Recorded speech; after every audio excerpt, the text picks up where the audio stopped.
A lot of guys get caught up with the fact that they think they got to learn these certain scales and be able to play them correctly, and these certain scales work only in particular situations and this and that. And I never did that, and I don't really suggest that it's a great way to do things, because that's just going to limit you. The way I kind of developed my own quote-unquote scales is I kind of made them up, and you can make them up yourself. The way I came up with this one scale, which got some name, you know, harmonic minor or something like that. I just heard a chord and I played notes. So I came up with something like this, over like an A chord.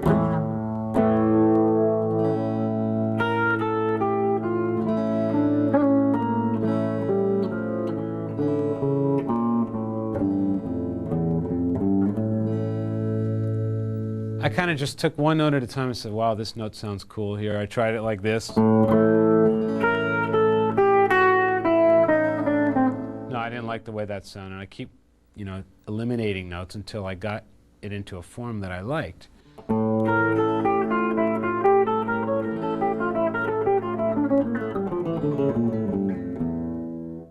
Okay, building on these patterns that you're going to be practicing, you can use them, you know, in your scale positions that you've made up, or you can use them in any kind of positions and cram them together in a way that's going to make you sound like you're playing a long flowing run, when actually you know that this long flowing run is like a combination of a bunch of patterns stuck together. And if the patterns aren't exactly the same, then it's going to sound a little bit more interesting and more flowing. If it's all the same, it's going to sound like, it's going to sound really obvious to the listener what you're doing. Like if you say, say you do a straight triplet run, like say,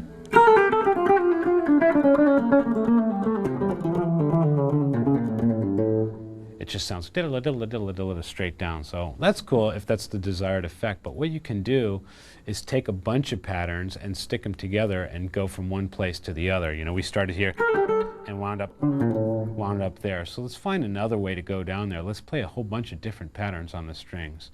Slowly, something like.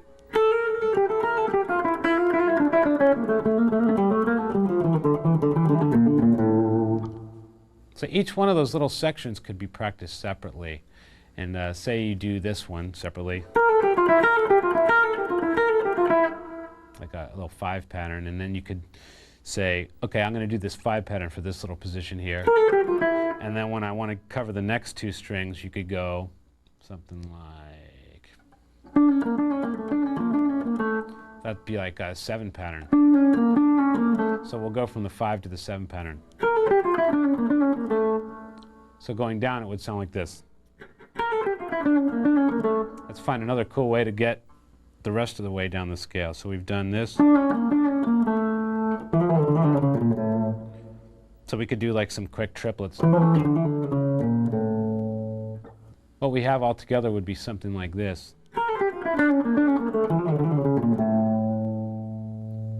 So it's a little bit more interesting to break it up sometimes, you know, than to just do a scale pattern all the way down. You want to be able to have the option to do both, though. So the first option was practice the long form thing, a big long scale exercise.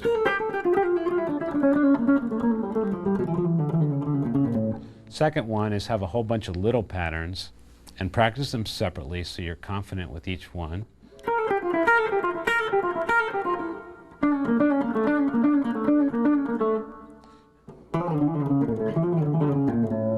And you can like break it up in a way where you don't have to do just one of each. You can do 1 and 1, 2 of the other, 3 of one, this and that.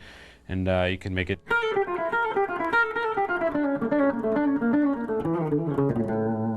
to get from one place to the other.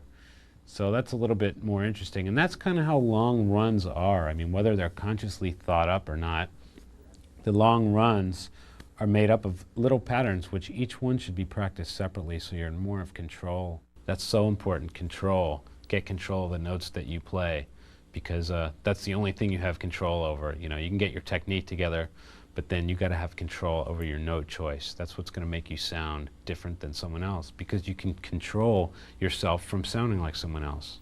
You got to have control. The key word here is control.